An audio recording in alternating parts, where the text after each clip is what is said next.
Book title: Madusa's Minds, Reflections of Ego version 1.0. Author: J.R. Wert. Chapter 50. The Illusionist and the Librarian. A spiritual showdown. In the bustling heart of Springvale, a town adorned with yoga studios and vegan cafes at every turn, dwelt Raphaela Moon.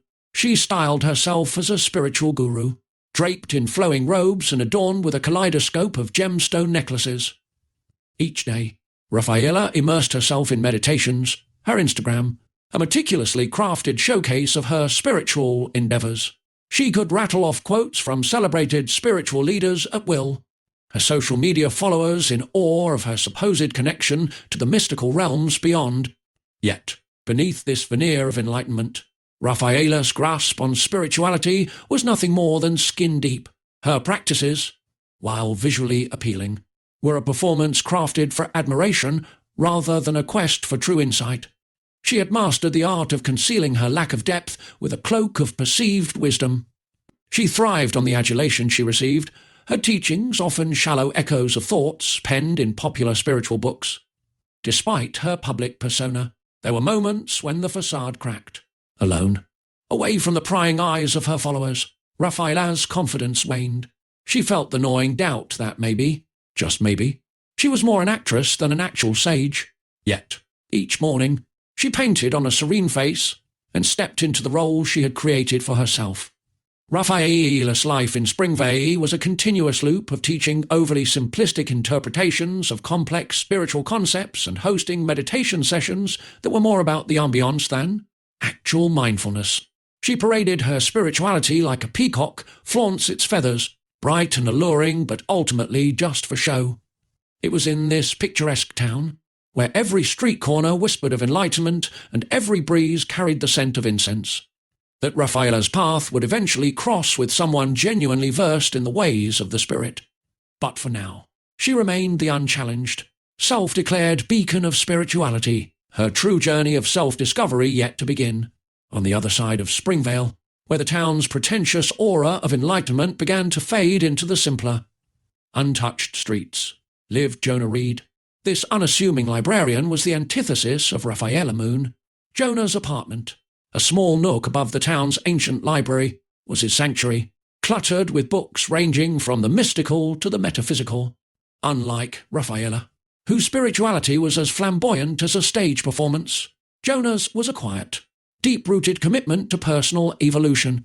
Jonah spent his nights lost in the worn pages of ancient texts and the cutting insights of modern philosophy, a cup of untouched tea often cooling beside him.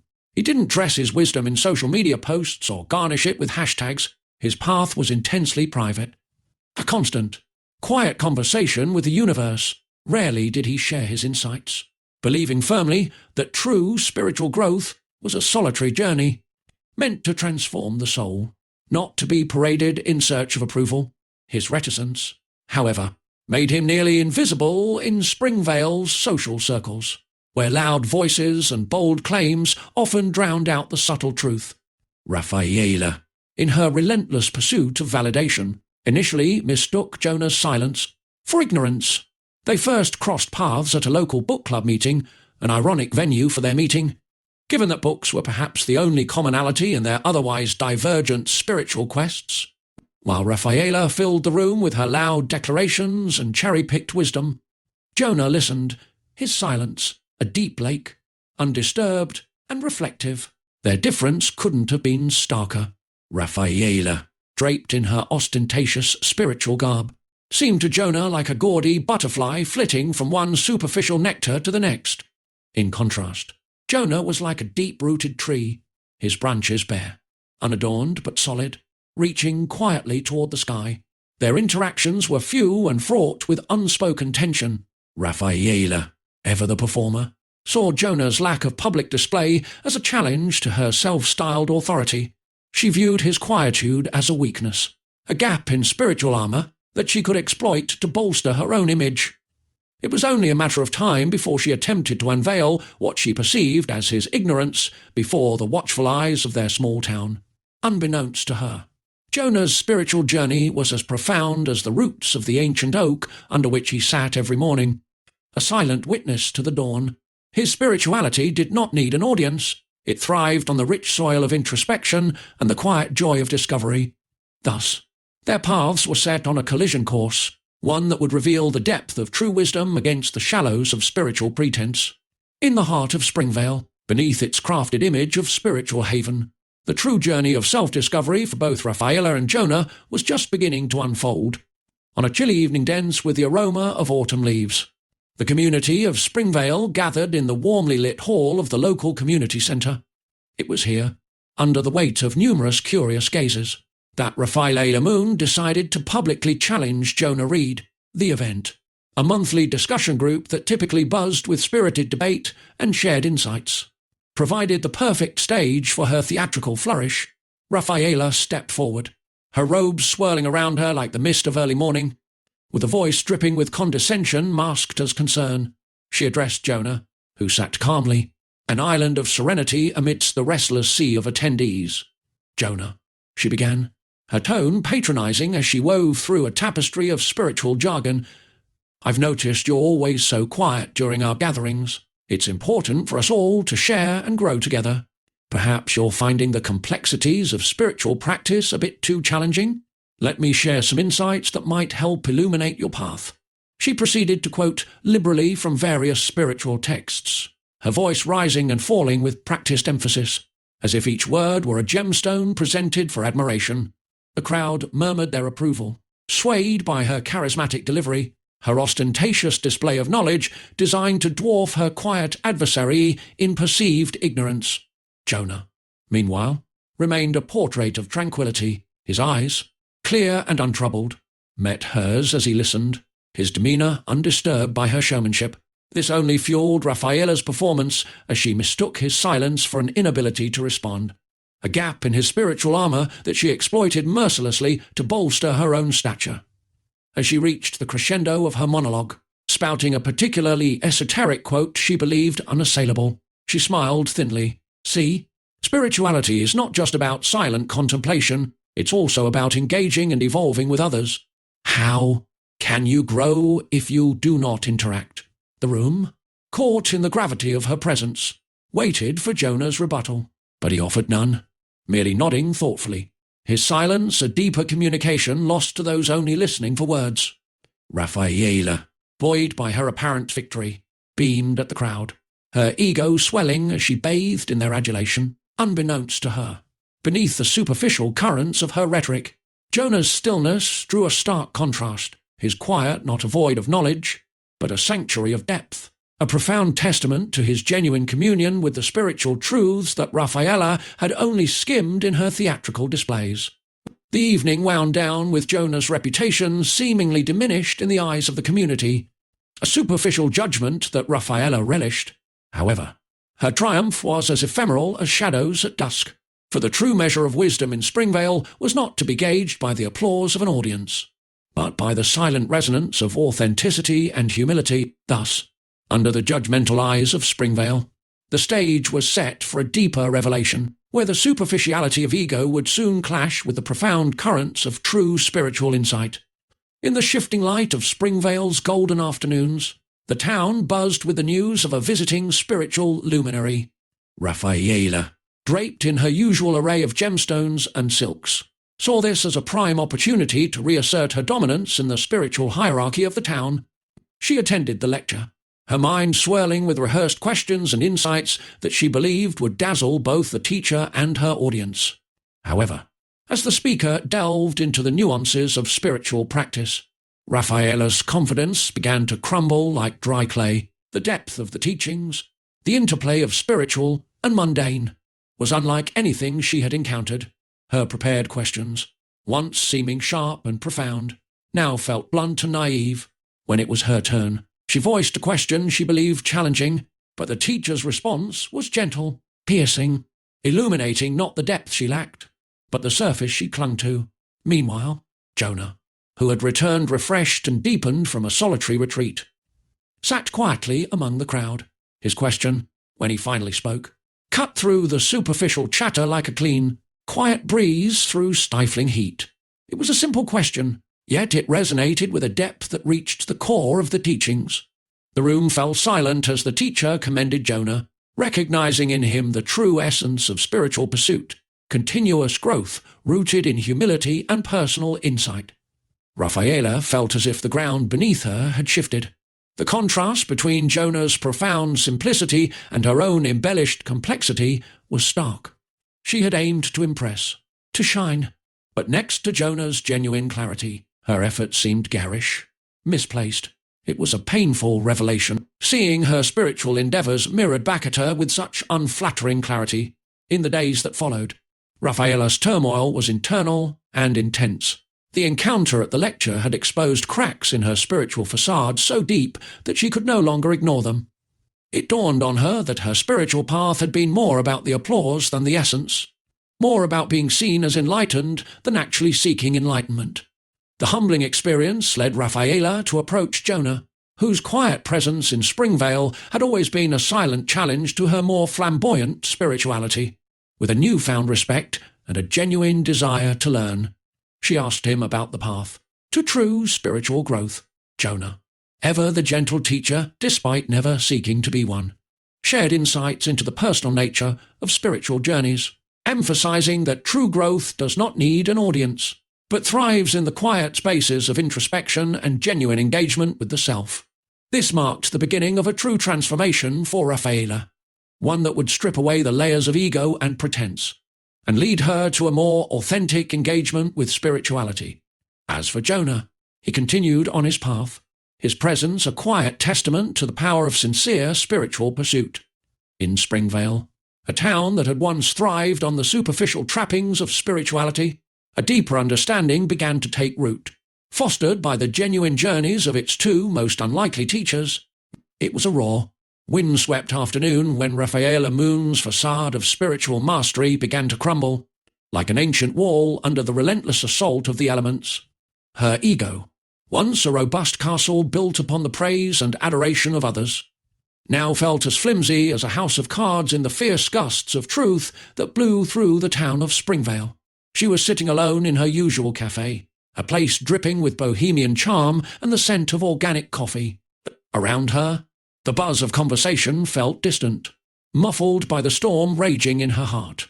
For the first time, Rafaela saw the reflections of her own insecurities in the mirror of her actions. Her spiritual path had been superficial, a parade on streets paved with shallow intentions and hollow words. Jonah Reed, the quiet librarian with eyes like still lakes and a presence as unassuming as the ancient books he cherished, had unknowingly held up a mirror to Rafaela's soul. The depth of his quiet inquiry at the lecture had cut through her pretensions like a sharp knife through silk. It was not with malice or intent that he had done so, but simply by being his true self, deeply rooted in genuine spiritual pursuit. In the weeks that followed the lecture, Rafaela's sleep was fretful, haunted by the echoes of Jonah's simple yet profound words. She replayed their interactions, each memory a lesson on the stark contrast between her performative spirituality and his authentic presence. Driven by a burgeoning need for change, Rafaela sought Jonah out at his sanctuary above the library. She found him there as she had expected, surrounded by stacks of books, each tome a world unto itself. The gentle smell of aged paper and the soft whisper of turning pages welcomed her, a stark contrast to the cacophony of her own life. "Jonah," she began, her voice unsteady, "I've been reflecting on everything, on how I've led my life, on what happened at the lecture, and I see now how hollow it all has been." Jonah listened, his face a mask of calm as he marked his place in the book with a thoughtful thumb. "Rafaela," he said, his voice gentle, devoid of judgment. "Realization is the first step on the path of true growth. What matters is what you do next." Rafaela sat beside him, her robes, a swirl of colours and fabrics, seeming overly bright in the subdued light of the library. "I want to learn, Jonah, really learn, not to impress others or to gather followers, but to find what you have found." Considering her words, the path of true spirituality isn't found in the adulation of the crowd or the echo of one's own voice in an empty room. It's a quiet walk in the woods, where each step is a dialogue with the self and the divine. It doesn't require an audience, only the sincerity of your own heart. Rafaela listened, each word settling in her like seeds in fertile soil. Over the next months, she began to strip away the layers of her ego. She stopped posting her meditative exploits on social media, instead dedicating her time to silent reflection and genuine study. She traded her gemstone necklaces for a simple pendant, a symbol of her commitment to a more authentic, spiritual journey. Springvale watched as Rafaela Moon transformed from a self-declared guru into a true student of spirituality. Her followers, initially confused, began to drift away, drawn to other, more flamboyant figures. Yet, in their place, she found a deeper sense of fulfillment, one not based on likes and shares but on real, personal growth. Jonah, ever the silent guardian of profound truths, continued his quiet support, their sessions together becoming a cornerstone of Rafaela's new life. In the quiet of the library, amidst whispers of ancient wisdom, a genuine friendship took root, growing strong like the ancient oak under which Jonah sat each morning. In Springvale, a town that once thrived on the superficial trappings of spirituality, a deeper understanding began to emerge. It was a lesson that echoed not in grand declarations or spiritual conquests, but in the humble, honest journey of one woman's transformation and the quiet resonance of a man who had always walked the path of truth. This was the real spiritual awakening of Springvale, echoing through its streets not as a loud proclamation, but as a soft, enduring whisper. The winds of change swept through Springvale, carrying with them the whispered secrets of transformation in this quaint town, once a theatre of superficial spiritual displays. A new narrative took root, one of genuine personal discovery and quiet introspection. Rafaela Moon, once a beacon of ostentatious spirituality, found herself on a path markedly different from the one she had paraded before her followers. The allure of social media validation faded into the background as she delved deeper into the essence of her being. Guided by a newfound desire for authenticity over applause, her days were no longer punctuated by the click of a camera, but by the steady rhythm of introspective silence and the rustling of ancient texts. Jonah Reed, the silent seeker, continued his journey undisturbed, his presence in Springvale as unobtrusive, yet as essential as the roots of the great oak tree under which he meditated each dawn. His wisdom, never loud or demanding, found its expression in the quietude of his being and the depth of his insights, resonating with those who sought meaning beyond the superficial. As Rafaela shed the layers of her ego, the spectacle of her previous life seemed like a distant echo, a costume too garish for the simplicity of her current existence.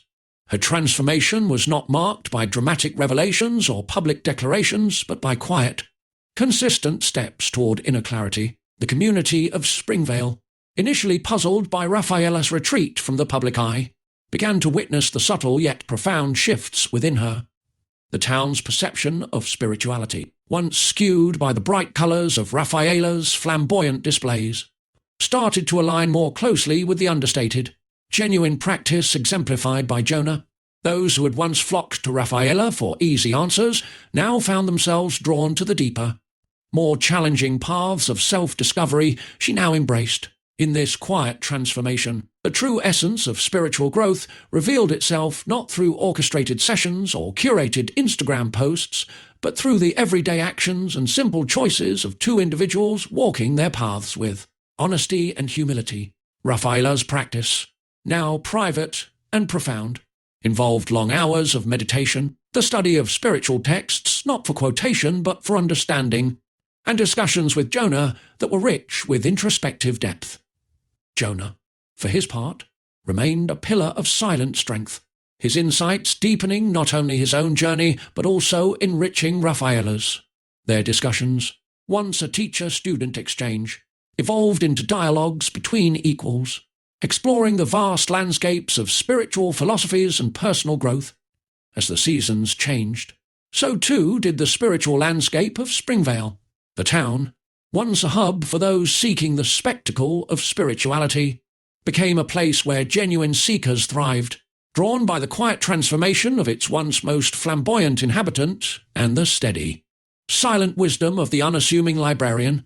The echoes of growth in Springvale became a testament to the idea that true change is often quiet, not heralded by fanfare but by the soft, steadfast beat of authenticity and introspection. Rafaela and Jonah, each in their own way, continued to foster this new understanding, their lives a daily reflection of the spiritual truths they had come to embody. Thus, the epilogue of this tale was not written in the pages of Rafaela's former blog or broadcast across social media, but lived out in the quiet moments of personal victory and the gentle guidance of shared wisdom. The echoes of their growth resonated through Springvale, a subtle but powerful reminder that the true journey of the spirit begins not with a declaration but with a whisper.